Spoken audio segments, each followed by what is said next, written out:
Hi, I'm Tanja Hester, and this is the Earn and Invest podcast.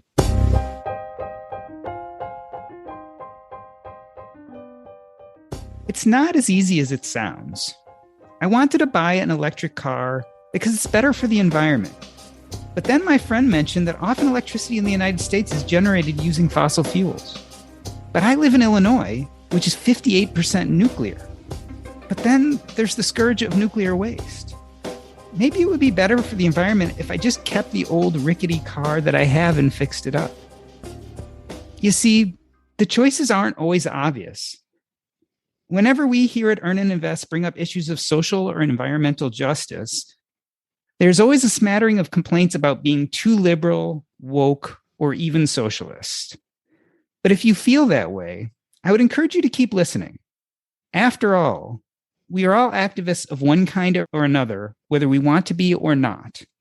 Good, bad, or indifferent, what we do with our wallets matters. We are wallet activists. Tanja Hester, author of Work Optional, Retire Early, The Non-Penny Pinching Way, is best known for retiring from her career at the age of 38 after watching her dad get forced into early retirement by his disability, which she also shares. During her career, Tanja worked as a consultant on behalf of progressive political and issue campaigns, which is apparent in her writing, podcasting, and her activism for social and environmental justice. In her forthcoming book, Wallet Activism, How to Use Every Dollar You Spend, Earn, and Save as a Force for Change, Tanja focuses on illuminating the many ways our financial choices impact others as well as the planet. Tanja, welcome back to Earn and Invest. I wonder if you feel a sense of tension being involved in the financial independence community and your beliefs regarding social and environmental justice. Do they always play together well? Thanks for having me back. I love being here. I think that folks tend not to give the financial independence space enough credit. I think there's a belief that if you want to retire early or just to have more options in your life, that automatically comes from a place of selfishness. When I think, in fact, a lot of us want to have more options so that we can focus on activism, so that we can focus on caring for friends or family, so that we can do other things beyond just help feed corporate profits. And I think that there are a lot of folks also who just want to participate in capitalism as little as possible. I think more and more the growing segment of the financial independence space is folks who care about others and care about the world and want to use the financial privilege that we have to create more opportunity for others or remove some of the barriers that make FIRE something that only the richest few have access to currently. I think a lot of the dialogue tends to be in the more selfish direction, but I think that there are a lot of folks in the space who care a lot. That said, I don't need to talk about early retirement and financial independence forever. I think it's a finite topic. I think I've said the things I have to say on that. And to me, the point of doing it isn't to talk about it forever. It's to be able to then focus on the things that are really dear to my heart and soul. And I think that's what the new book represents. It's a point on the side, but true, that financial independence, retire early, most of us, especially as you pass through the steps, it really becomes a stepping stone to something else. And I think what you're saying in your case, and what we're seeing a lot more in this community, is that stepping stone is to making a difference in the world and other people's lives. Yeah. And I think, as you saw from reading the book, I think framing it that way in terms of making a difference for others is not maybe my preferred way of talking about it. I think it's recognizing more the harm that we're all doing, not intentionally. Certainly, we aren't all waking up every day and thinking, I'm going to trash the planet today and harm some people and benefit from their exploitation. We're just living our lives. But there's so much misinformation out there, so many marketing lies, things that people tell us to feel good about things that we're doing that are in fact harmful. And I think a lot of folks are interested in learning about that so that we can undo some of that harm, especially those of us who've had the most privilege and have benefited from it the most. We have the most responsibility to really own our actions and try to do better. I definitely want to delve into how we can more own our actions. But before we do, I want to discuss you a little bit. You recently posted a picture on Facebook of you lying on Joseph McCarthy's gravestone. I think you were in high school.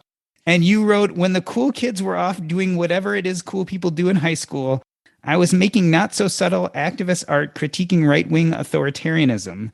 Whatever spark of activism lives within you, feed the flame. Activist you is the best you. Hashtag wallet activism. Tell me when you became an activist. Obviously, this is something that's been on your mind for a long time. Yeah, it's funny. If you ask my dad, he will tell you that I was always an activist and that I was arguing with him about important causes when I was, too early to have memory of those conversations. Certainly, I think in high school was when I really started to own it, which I think a lot of folks can relate to. That's when you start having options to get involved. My high school had an environmental club. I led that. I did a lot of journalism, which I do see as a form of activism, not in the sense of journalists being super biased, but in there being value in bringing truth to people, that being an important public service that leads often to changing the status quo. And so to me, this is something that I've always done. When folks say, oh, this is a big pivot from financial independence, I'm like, no, financial independence was a tactic, not the guiding philosophy of my life. And I think if you'd read my blog going back, I've never I did soft pedal it, I think, for a while, but I've never hidden my ideology and where I stand on things. And so the activism runs deep. It really does. Yeah. Joseph McCarthy, who folks know from McCarthyism, rooting out the communists in the 50s, he was a hometown hero in Wisconsin. And so I had to go hop on that grave. Yeah, I was about to say McCarthy was a hero until he wasn't. If you learn about him, you realize he had a precipitous fall after he eventually was called out. Oh, yeah, he did. He deserved to be taken down. So we often talk about retire early, Tanja, but before you retired, you actually chose a professional path that was very tied to this activism. What were you doing for a job before you retired? Yeah, I, after college, moved to DC where I had interned previously, and I worked a temp job for a while at National Public Radio reporting on politics. I really wanted to get that job permanently, but everybody wants public radio jobs. And so that was not going to happen. Instead, I had an opportunity to work still in politics, but on the consulting side. So I was a consultant to both political candidates, political issue campaigns where you try to pass maybe a ballot measure, something where you're asking people to vote on something, and then a lot of stuff that is politically aligned, but isn't something you vote on. So campaigns for nonprofit organizations, often big foundations, which helped inform some of my beliefs about big philanthropy and why it's problematic. But it was always about pushing causes that are aligned to progressive principles. So trying to create more opportunity for people, trying to bring down structural barriers to success, taking better care of the environment and the climate, things like that. And, to me, how you earn your money is just as important as how you spend it. I think when I tell people about wallet activism, the first impulse people have is to say, oh, you're going to tell me how to shop better. Like, oh, yes, that's part of it. But our financial choices go well beyond that. It's how you earn a paycheck. It's how you conduct yourself in the workplace, what you fight for when you're at work, even if you have very little opportunity to do a job that speaks to your heart and soul. You have to just go work for the corporate man. You can still conduct yourself at work in a way that helps to bring about positive status quo change. And so that's important. Where you save and invest your money is important. Where you choose to live is important. All these things are financial choices. And so for me, having a career that was something I felt really good about and that felt like it was contributing net good rather than net bad was a non-negotiable. And so to me, the book is really an extension of something that I've tried to practice in my life for a long time. Jumping to the book, what's the elevator pitch? What is exactly wallet activism? And as a second part of that question, what do you say to the person who says, you know what, these are systemic governmental problems. I hear you saying I need to make changes, but it's not going to move the needle as much as legislation per se. Let me be really clear. We need systemic change. We need to hold policymakers accountable. We need to hold corporations accountable. There is no way around that. However, I get really frustrated when I hear that conversation because people tend to frame it as, okay, either we can hold government and corporations accountable, or we can change our individual choices. And that is not an either or question. It's an and question. We have to do both. People talk often about, well, there are 10 corporations responsible for 70% of global emissions. And that's more or less true. But we are those emissions? We are feeding money. When we talk about, oh, Exxon Mobil is doing this and that. Yeah, who do you think is paying their bills and paying their salaries? That's us. And so we have to work these big problems that we have from both sides, from both the policy and corporate side and from the individual choices side. So wallet activism is really that. It's taking ownership of the choices that we make, big and small, every day, to focus on the harm that we create unintentionally, trying to reverse that harm, or even in some cases promote good principles, but focusing on changing the status quo. And it's learning to see through the lies that we're surrounded by. So a lot of that is from marketers. A lot of that is often from people who seem to be on the same side as us, listening to environmentalists without questioning, okay, why does your environmental organization not have a single staffer who isn't white? Why is there no listening to Indigenous voices in your principles, despite Indigenous people being the original stewards of the land that we live on? There are so many things that we can learn to question that ultimately will lead to better choices, and not just choices that make us feel good or sort of let us sleep at night because we feel like we did something. It's instead focusing on the real impact. I feel like activism is such a broad term. In the book, you focused on two main issues, although you discuss many, but decarbonization is one and social injustice. How did you narrow down those topics for this book? And did you feel like it was limiting you at all in talking about what you hold important? No, I don't think it's limiting, because those encompass so much. Talking about social inequality, that really means just that the way we're treating people around the world is not okay and needs to change. It takes many forms. It takes the form of structural racism in the US and in many Western societies, things that many of us have been fighting for with Black Lives Matter and things like that. But it takes the form of exploitation of factory workers and farm workers around the world. All of that fundamentally boils down to inequality, a power imbalance, if you will. Some people have more power, which really means they have more money. Others have less money, therefore less power. So how do we equalize that a little bit more so that the folks who are currently being exploited don't have to be forced into that situation anymore? So that's on the human side. On the planetary side, yes, there are a lot of things that are important, like protecting endangered species, taking care of habitats that animals need to live in. But all of that is tied together. So if we focus on decarbonizing, which really means getting away from fossil fuels, that means in our cars, in our homes, in our electricity generation, in our transit systems, in our manufacturing, all of that will feed everything else. So the reason why we're seeing so many species go extinct is because of the warming climate and ocean acidification and shrinking their habitats to burn those trees to graze livestock or to burn the trees for biomass energy. It's all connected. And so if we focus on those two things of doing what we can to reduce inequality and at the same time decarbonizing, we will solve so many of the issues that we're facing and that people care about. These are big issues. And as you talk about fossil fuels, I was thinking about my introduction and my decision about buying a new car, and should it be electric or shouldn't it be electric? It always begs the question, is there such thing as an easy button? Because all of us want that, right? People want to be told, here is what you can do to be on the right side of these issues. And if someone will just tell me, I'll do them. Is it not that easy? It's not that easy for the most part. And I think wanting an easy button, I get it. That's completely logical. But a lot of the choices that we make are so multifactorial that saying, okay, this is clearly the right choice all the time is generally not going to happen. That said, on the car question, in general, the thing you already own is the greenest thing. That is the most sustainable thing. When people say, well, I have this old refrigerator and it eats a lot of power, I'd love to have a more efficient one.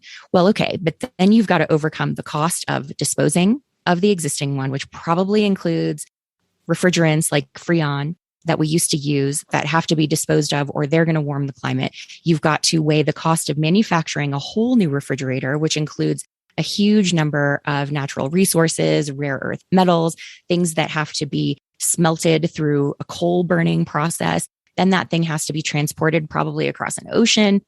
You've got this huge energy and resource debt before you even plug that new fridge in, that you're actually in most cases better off keeping the old one, particularly because if you have an older appliance, those are made so much better than a refrigerator you'd buy today, which is meant to die in 10 years or less.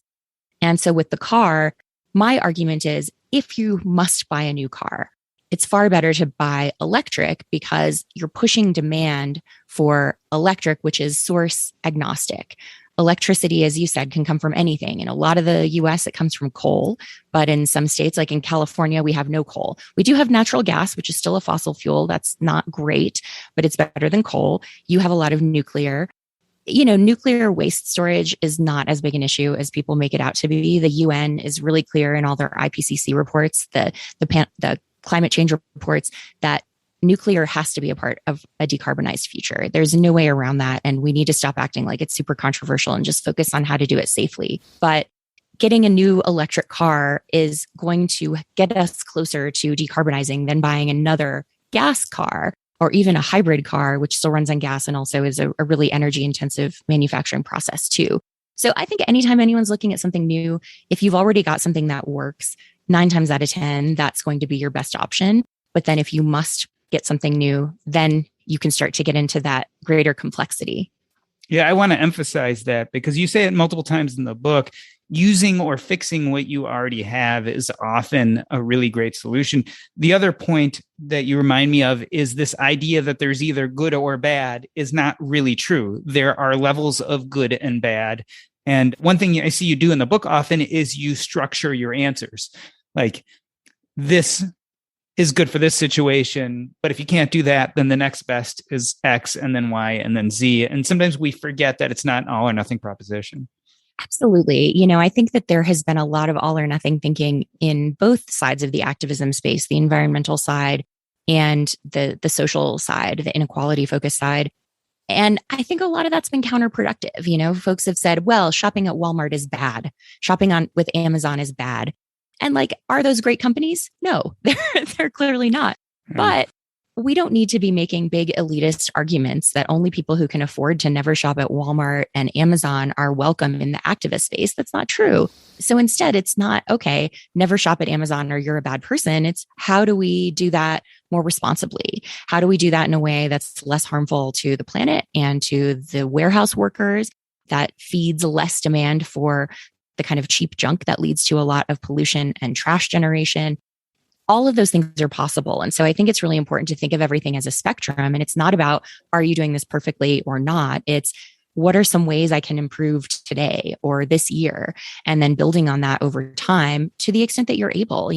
Folks with disabilities are often blamed for a lot of things because you'll see food packaged in stores where an apple is cut up and wrapped in plastic. And you'll see someone post that picture and say, oh, this is so terrible. Who is this for? Who buys this? The answer is disabled people with limited dexterity, or people who can't safely handle a knife.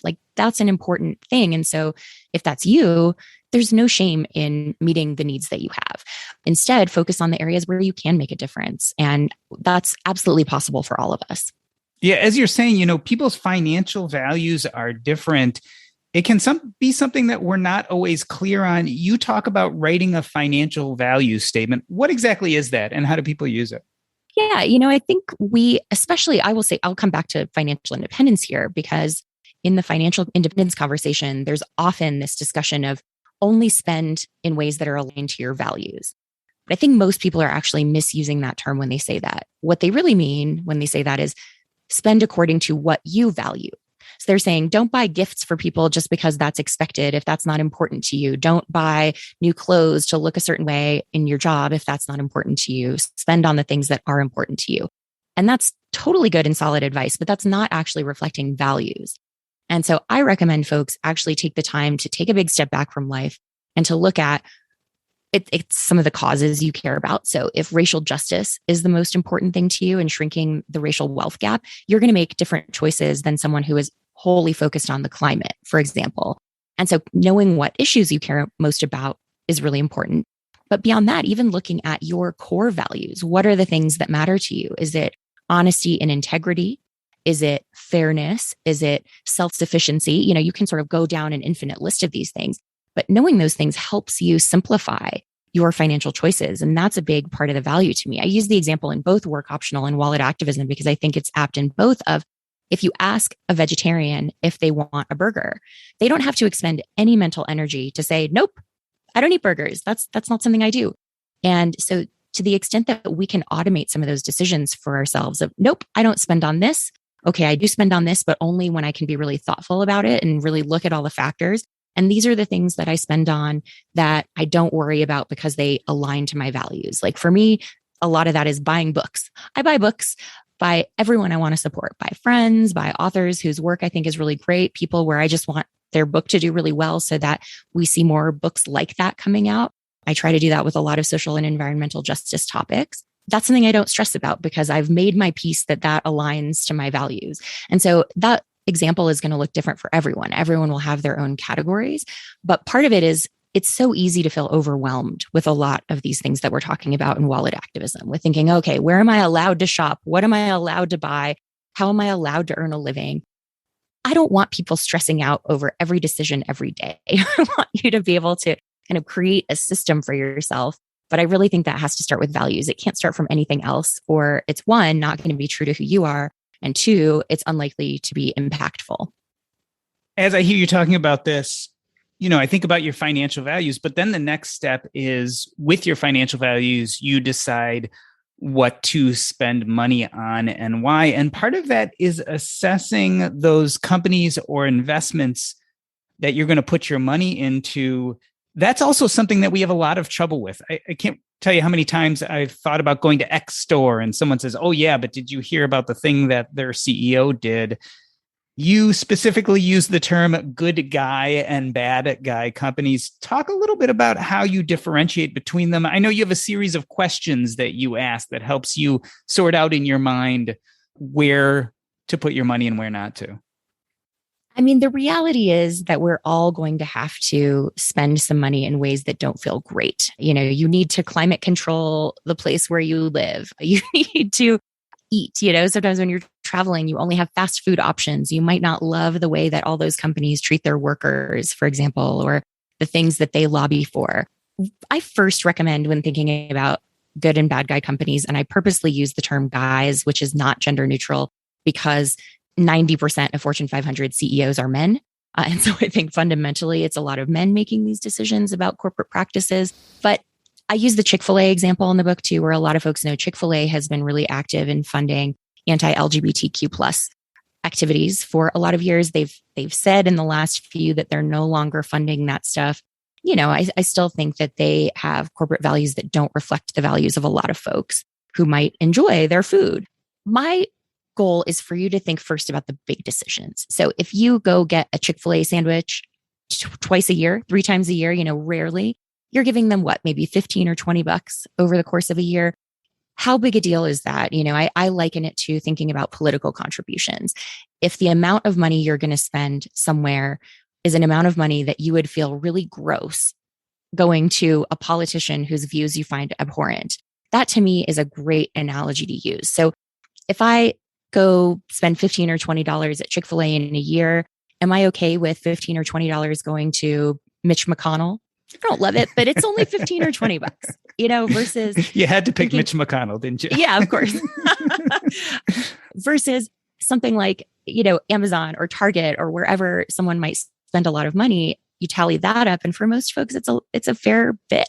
And we might be talking about thousands, or even for some folks, tens of thousands of dollars a year. Are you okay with that amount of money going to a politician you strongly disagree with?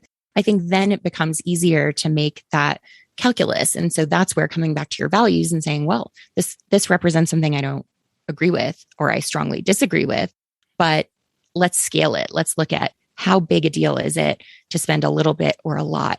Obviously, the bigger decisions have more impact. So that's where I recommend folks focus. But, to the extent that you're able to do business with companies that treat their workers fairly, that try not to pollute more than necessary, the gold standard that's often held up is Patagonia.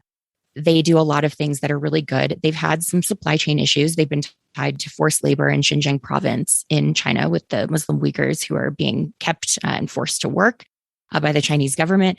Obviously, that is a problem. But they've also owned up to it in a way that I think other companies could really learn from. But so taking all that aside, most people can't afford to shop at Patagonia and they don't have everything you need to buy in your life. And so it's looking to get as close to that sort of standard as you can, of looking for folks who aren't trying to just pump out a lot of garbage into the world, who are taking ownership of their supply chain and also the waste cycle, so that when their products wear out, that they have a plan for what's going to happen other than just going into the landfill or the ocean, that they're focused on their overall environmental footprint. I mean, all of those things, to the extent you're able to get closer to that good guy level, the better. And that's all. It's just about trying to improve with each decision we make. And I think learning to see through a lot of the lies really helps with that, because you start to see, oh, when Glad sandwich bags are offering this new bag that's 50% plant material, that seems good. Oh, but wait, it's still fundamentally single-use plastic. And it's still them trying to sell me on something so that I feel good about buying more disposable plastic. Once you start to change your lens on that, it's easy to see through that and to say, okay, do I really need that? Maybe some folks do, but a lot of folks probably don't.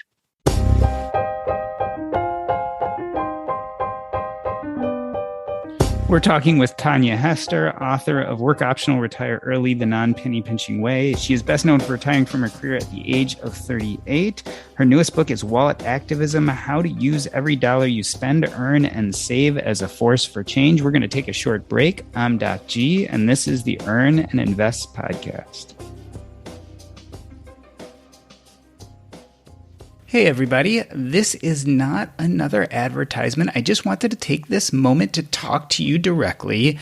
If you have taken a look recently at your podcast player, whether it is Apple or what have you, you might notice that by the Earn and Invest podcast, there is a name. That's right. I go by Doc G for social media, but now that I'm going to be publishing a book in August of 2022, I'm going to be merging my doctor community with my personal finance and podcasting community, and to do so, I'm going to start using my real name. So let me reintroduce myself to you. I am not only Doc G, but Jordan Grummett, an internal medicine physician, hospice practitioner, medical writer, and blogger for many, many years, and of course, the podcaster that you've hopefully come to know and love. So you might be seeing my name around a little bit more. That's right. It is Jordan Grummett. You can still call me Doc. You can still call me Doc G, or I'm also Jordan. There is a story behind why I decided to go anonymous with Doc G. Maybe we'll discuss it on an episode in the future. Let me know if that is a story that interests you. But otherwise, I think it is time to be anonymous no longer. I really enjoyed this conversation with Tanja about wallet activism. Let's get back to it. Let me reintroduce you. We are talking with Tanja Hester. She is the author of the forthcoming book, Wallet Activism, How to Use Every Dollar You Spend, Earn, and Save as a Force for Change. Tanja, there are a bunch of points in the book that surprised me. A bunch of things that when I thought deeper made a lot of sense, but if you had asked me about them before I read the book, I would have never realized. Let's talk about a few of them. The first is this idea of made in China. If you talk to a lot of people in the United States, they see made in China on an article of clothing or something, and they kind of cringe. Like, oh, maybe we should be buying something in the US. You say there's another way to look at this.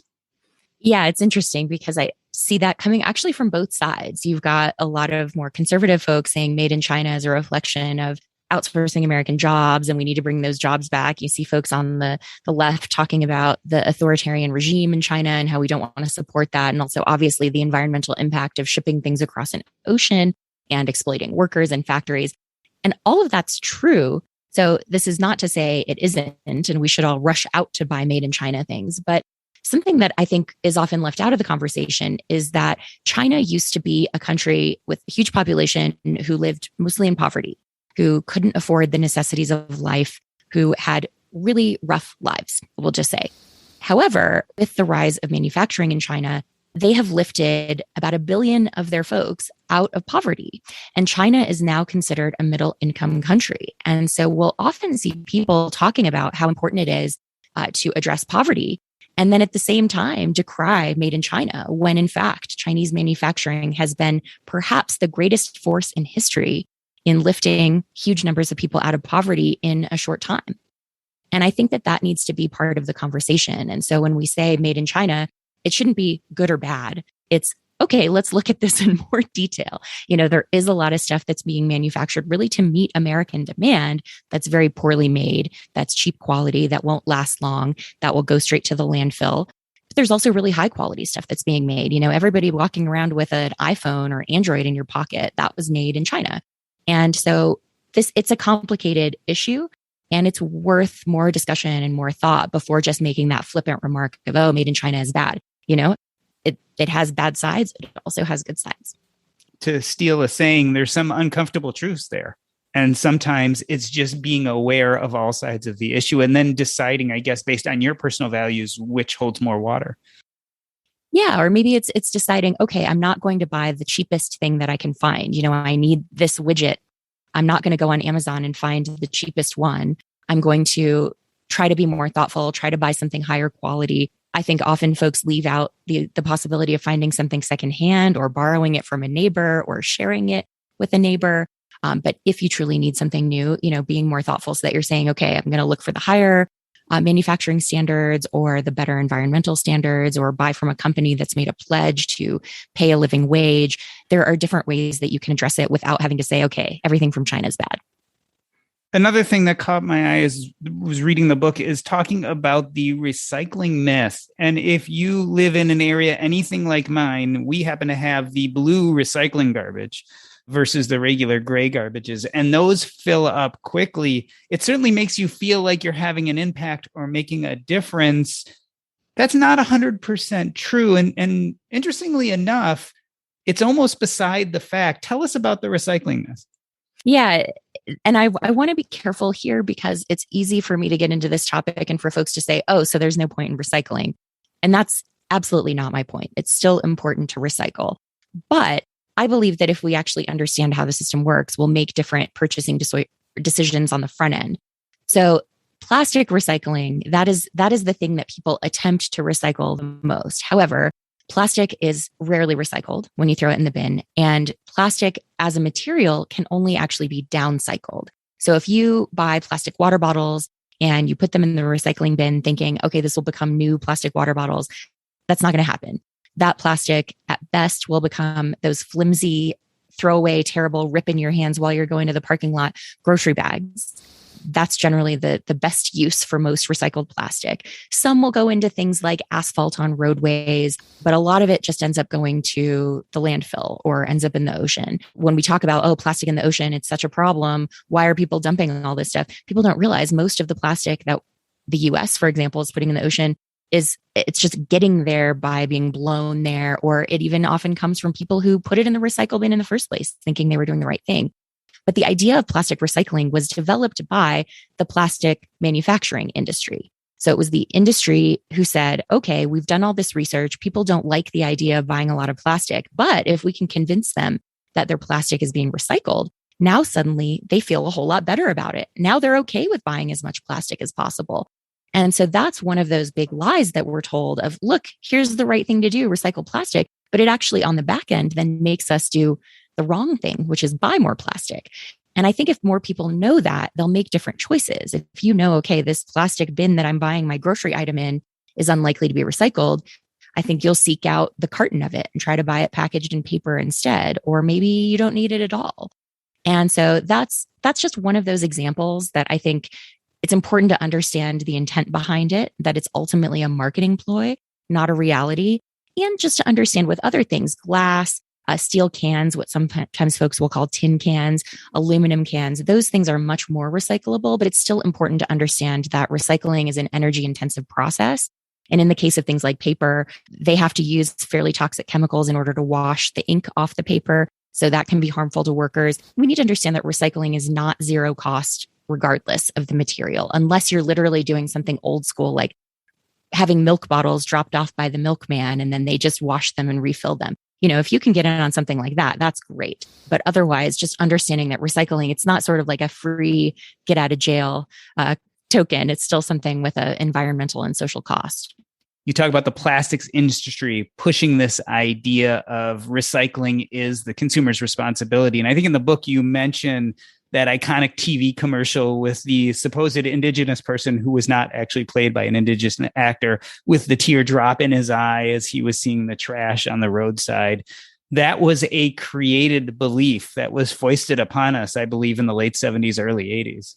Yeah, in fact, even a little bit earlier than that, because littering became a huge issue in tandem with the rise in disposable packaging. So I mentioned, the milkman and the glass milk bottles. That was the way it was for things that you needed to buy for a long time. If you used recyclable, really reusable packaging, but the idea of something disposable is really a pretty recent phenomenon. And so the folks who pushed this idea of littering is something that people do and only people can change this, and this is individuals' fault. The people pushing that message were the people manufacturing the litter. And that's not to say that littering is okay. We should all do it. It's no problem. But we need to take a more critical eye and say, who is behind this message? Why are they giving it to us? Why are they trying to make me feel that this is my fault? Instead of saying, hey, we need to do a better job of owning what we put out into the world and owning the whole life cycle of it to ensure it doesn't turn into litter.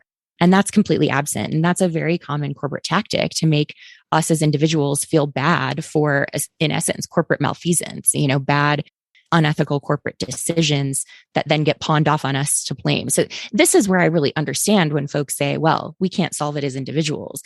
And that's true. We can't solve all these problems solely, but we have a large role to play. So it's about both sides, making sure that we're holding the corporations accountable and questioning their motives, but also changing our own ways. One of the things I also struggled with as I read your book is, as someone who was interested in financial independence, who has an interest in frugality, a lot of times we pride ourselves on buying things for as cheap as possible. And one of the questions you say in the book to ask yourself is this too cheap? Explain why that's important. Yeah, I try to give folks a set of guiding questions to ask yourself before making any financial decision or before making a certain category of decisions so that you know your answer moving forward. And as you said, one of them is it too cheap?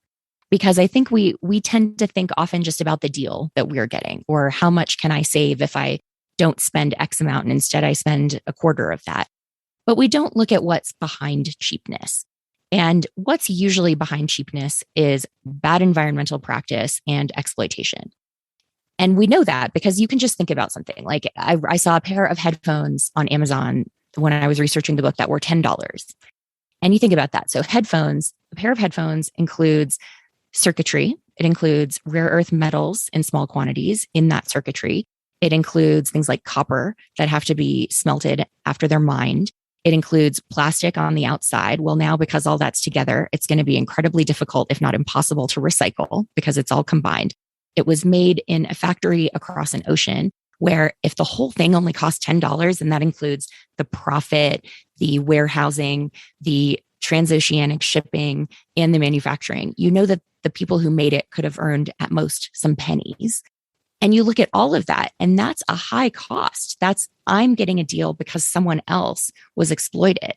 And we don't usually think of cheapness as representing that. But once you sort of shift your thinking and you see that anything very cheap, especially if it's much cheaper than comparable products, absolutely it included exploitation and bad environmental practices. And so that's something that I just would encourage folks to think more about. It's not to say you need to buy the most expensive thing all the time, but just before you buy something really cheap, that you're thinking about, why is this so cheap? What does that tell me about it? It's not to say expensive means quality or expensive means no one was exploited, but you're more likely to get at least a little bit more information. If something's more costly, you can investigate that company's supply chain, for example. It's almost impossible to do that with stuff that's very low cost. That's really the mindset shift that I'd love to see a lot more folks make.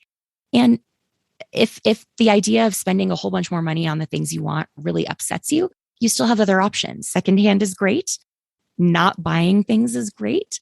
We have more choices than we think. It's not just buy the cheap thing or buy an expensive thing. As I'm listening to you and you're talking about how cheap things often are shipped from countries where the cost of making them are low cost, and the carbon footprint that creates by shipping and getting them to the United States, my mind jumps to something we probably won't spend a lot of time talking about, but which you do in the book, which is talking about what we eat and organic products, et cetera.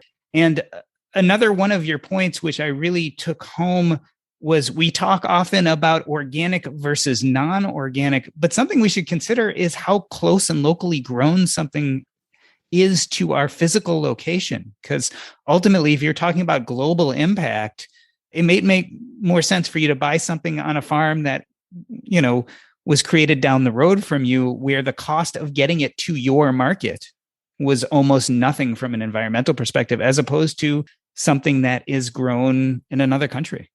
Yeah. And this is something that I think a lot of folks don't necessarily want to hear. I know there are the side of the folks who are enthusiastic meat eaters who don't want to think about the impact that comes with that. And rest assured, I'm not trying to make everybody into a vegan.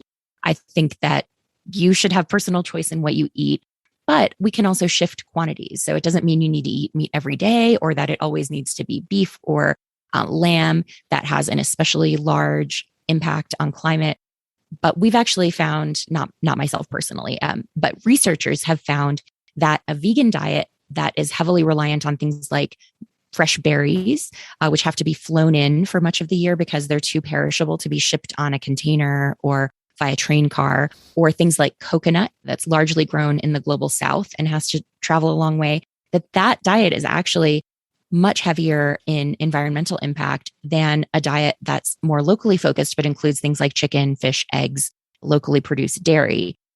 And so the idea that vegan is good, meat eating is bad, it's really not the case. It's really the details. And to the organic versus inorganic point, something that I think a lot of folks also don't want to think about who really promote organics is that a lot of organic food actually has a much higher environmental impact than non-organic food. And that's because it's slower to grow. It has to be in the ground longer. It takes more space to grow the same amount because it's not given that huge artificial fertilizer boost. And things like grass-fed beef has a much higher set of environmental impacts than does traditionally feedlotted beef. Now, you may still have reason to do that. Maybe you find the feedlot process really inhumane and you can't be okay with that. That's valid and that's worth considering. But it's just to make the point that things that are organic or that seem like the more, quote unquote, green approach aren't necessarily so. And so it's important to look into the details. I do still recommend organics for animal products for a variety of reasons, but with produce, with other things, it's worth looking at the details of them. And we know that the pesticides, insecticides, herbicides, some of those are the worst chemicals that we as a species are creating and putting into the environment. And so things, for example, that have glyphosate, often known as Roundup, on them, I recommend folks go organic for those because they have such a bad impact on the ecosystem. But if you're just looking at other produce items, there's really no benefit to you health-wise to go organic, and there's also not an environmental benefit. I want to move the conversation a little more to the social justice side. I was looking through Instagram this morning and you posted a quote on a note card from Viola Davis, which I believe is at the front of your book. I quote, "If you're dedicated to change, let it cost you something." And I've actually been struggling with this idea as I read your book. The dichotomy is between personal gain versus activism.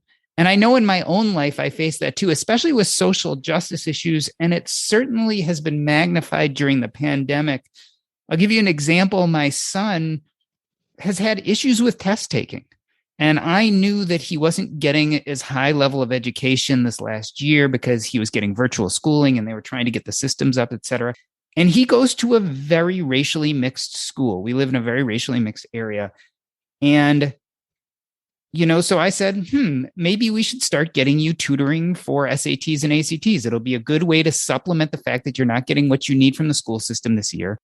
And we know that you have issues with test taking. So this will be a good chance for you to kind of buff up and prepare for something that may not be easy for you. And as I'm reading your book, I feel that kind of, I want to give the best to my children and provide for them. On the other hand, I realize that that's a perfect example of something that you sometimes call opportunity hoarding, right? So there are opportunities I have because of the privilege I either was born into or because of the situation I find myself in that other people don't have. And so it's hard to weigh personal gain for me or my family, versus realizing that if you want to work on some of the inequality in society, at some point, people who have the means have to forego some of these extra opportunities they have. And so that's, I don't know if I made that into a question, but I guess the real question is, how do we weigh personal gain versus good for everybody? How do we kind of follow Viola Davis's quote of, if we're really dedicated to change, how do we know when it's okay for it to feel painful? Yeah, I feel her quote in such a deep way, because I think it's worth reminding ourselves that if we care about things enough to want to change the status quo, it's a little bit ridiculous to think that that change should be free. You know what I mean? Of course, it should cost something, and it should cost those of us who've benefited the most from the system. I think it should cost us the most. That said, let's move out of the education context, because I know that that's really emotionally loaded, and use an example that I think everybody can relate to, which is healthcare. And so in the healthcare context, it's something that's not political at all in most countries in the world. But in the US, we have politicized the hell out of healthcare. And we've decided that it's not a right. It's something that only certain folks are entitled to, which tends to, in most tellings of it, look a lot like white upper class folks. But the argument usually goes that, well, I don't want universal healthcare because why should I have to pay for someone else? Well, guess what? The reality is that you are already paying for them. We're paying, and you're a doctor, you know this really well, so I'm not telling you anything you don't know. But we have lots of folks who aren't able to access normal preventive healthcare. So as a result, their problems get worse, which also means much more expensive to treat. They then show up at emergency rooms in a crisis, and that's the most expensive way to treat something. Then they can't afford to pay that bill, because the bills you get from a hospital when you're uninsured are astronomical. They're many, many times more than an insured person's insurance plan actually pays. And so then they default on those bills. Well, guess where those costs go?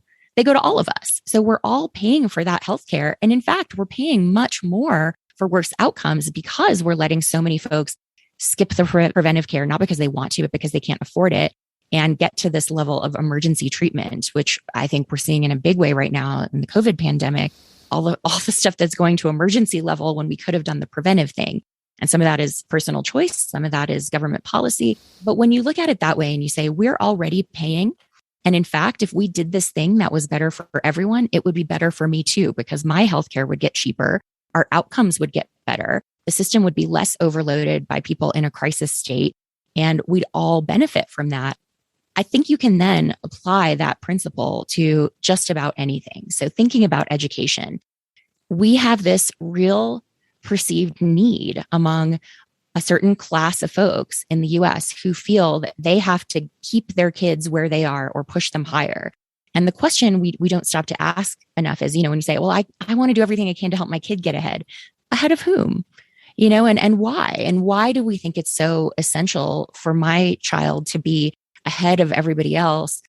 And why don't we question what that means and what that reflects? Where if we focused instead on creating a more just society and thinking about what that looked like and what that would mean for everyone, if we could raise everyone's standard of living, I don't think we'd have that same need to feel like we have to push certain kids ahead, because sort of the basic level would feel much more humane and much more dignified. It's because we have this stark inequality that the thought of sliding down the ladder is so terrifying to people. But that has to start somewhere. And I do think that I didn't coin the term opportunity hoarding. That came from Richard Reeves with the Brookings Institution, who wrote an excellent book about the topic that I highly recommend. But a lot of us benefit from that opportunity hoarding. And then we do that as we move forward. I know I didn't go to private school for a day of my education. I was public school all the way. But when we moved, when I was a kid, we always moved into the very best school district. And I know that I benefited from that. And where I am today is a reflection of that. Looking back, I don't know what I would have advised my parents to do exactly, but I think looking out for yourself and coming to recognize the cost that has to other students or to other people, it's a good way to shift your mindset so that we look at what's the outcome we actually want here. Is that I want my kid to get ahead at the expense of others, or do I want everyone to do better?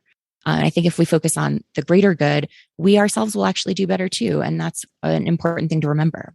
Yeah, I feel like we've built up this culture of bootstrapping, right? We say, well, it's up to you. You have to bootstrap yourself into success, and that kind of allays our anxieties about the inequalities that are undoubtedly there. Yeah. I think as I think about the conversation and about the book in general, I bet a lot of people feel overwhelmed. So I'm wondering, as someone who's coming to you, maybe they've read through your book and still are kind of like, where do I start? Are there a couple easy things to begin with to kind of dip your toe in if you really want to embrace wallet activism and have more of an impact? Yeah, I really recommend that folks start with that financial value statement that we write early in the book to help kind of frame your thoughts. And I think oftentimes it's hard to, if someone says, what are your values? It's sort of like, how do we solve world hunger? It feels like a really big and hard to answer question. But I think after reading through the whole book, then you might go back and say, okay, after reading all this stuff, that here are the things that stood out to me. Here are the things I realized that I'm doing that I now see are more harmful than I knew. And you can go then and do that value statement in a more informed way, or with a greater awareness of the things that really stuck out to you as the most unjust.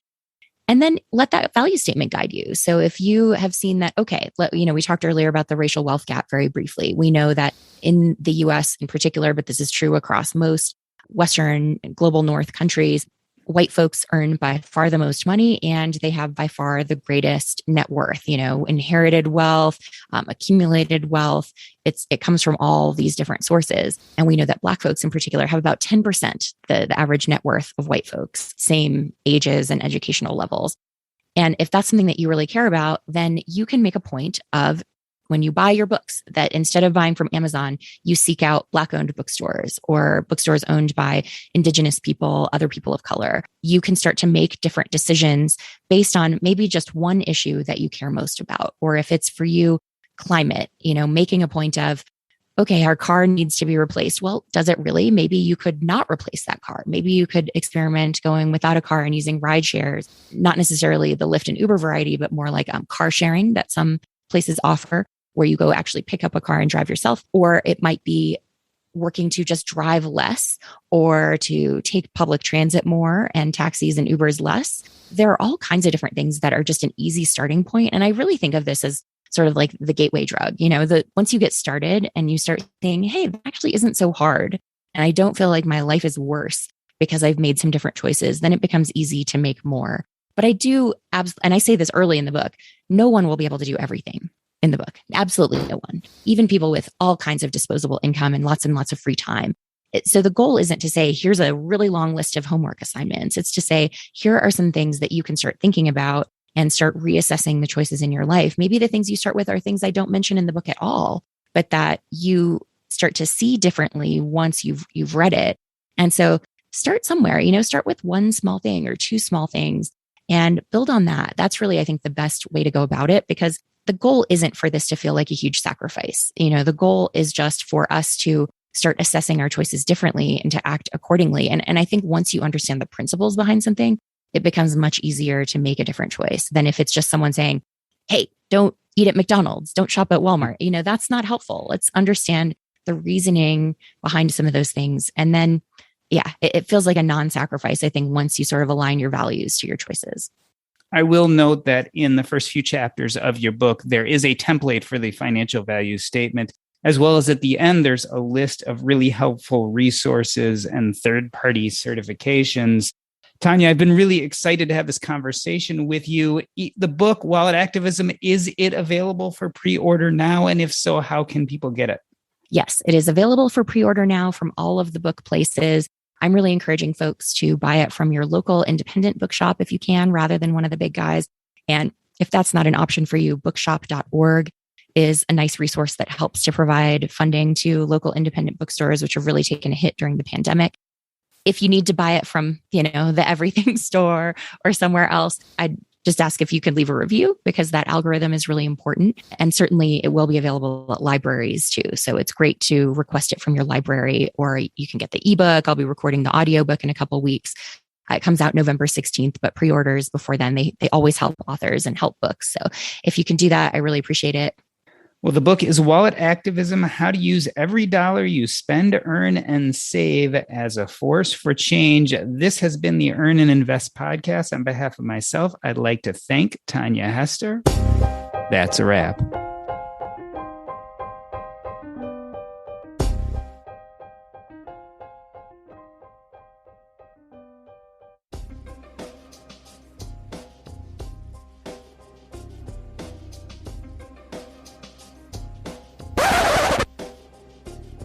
Very cool. Great.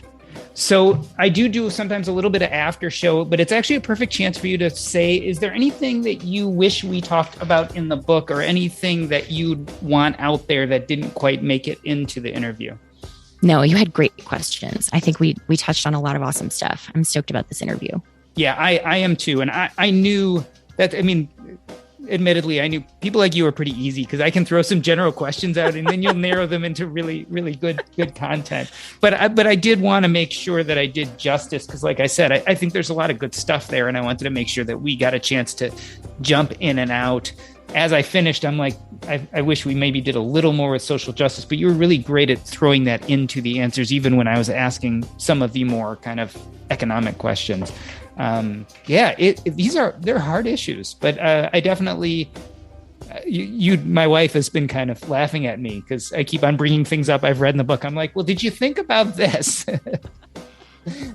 And she's like, you've been reading that book too much, but it's good because, definitely made me think. And I definitely, I think it's a great addition to people interested in financial independence too. Because I think exactly what you said in the beginning is a lot of people kind of graduate after, okay, I've kind of figured out my finances. Like, what has meaning to me now? What can I do to impact the world? What can I, or not do for that matter? Yeah. And, how can I continue to kind of grow? And I think that's part of that next step. Yeah, I think there are, a select few who are happy talking about index funds and Bitcoin forever. And I think then there are all the rest of us who are like, yeah, do you talk about like how you clean your house like forever? Or like how your philosophy on driving your car? Like, no, these are just background things. You figure it out. And then the goal is to not waste that brain power. So yes, I think there are a lot of great conversations happening. And I mean, honestly, I've tuned out so many of the FIRE folk. They're all pitching their like garbage Gumroad stuff. And we've been kind of overrun with scammers, but yeah, I'm really proud of where a lot of the folks in the movement have taken it. And so that's good. I don't think that they're conflicting at all. Yeah. You did a post a while back about how the FIRE movement is dead. And I've brought that up to a few people. I have to admit, I more skimmed it than read the whole thing. So I apologize. But it was interesting because I was also talking to Grant Sabatier a while back, and he said a very similar thing. And it just hit me that both of you kind of said the same thing. And it's interesting. It's definitely changed, right? The community has changed, and it's definitely gone very commercial. Which I think, unfortunately, is what happens with communities sometimes as they evolve. Yeah. And I talk about that is a normal thing that, any movement that's successful is ultimately co-opted by folks looking to cash in some way. And so we shouldn't act like this is some surprising development. I think where I probably differ from Grant is the desire to split it. The folks who just want to talk about personal enrichment, that's fine. You guys go over here. We'll go over here because I don't think those are fundamentally the same goal. And we've been talking for a long time like they are. And I think it mostly silences the people who want to not do a bunch of harm. And so my goal in bringing that up was not to say, you can't call it FIRE anymore, right, but to say instead, like, let's actually embrace the folks who want to have a positive impact. Yeah, most definitely. And I definitely, that spoke to me.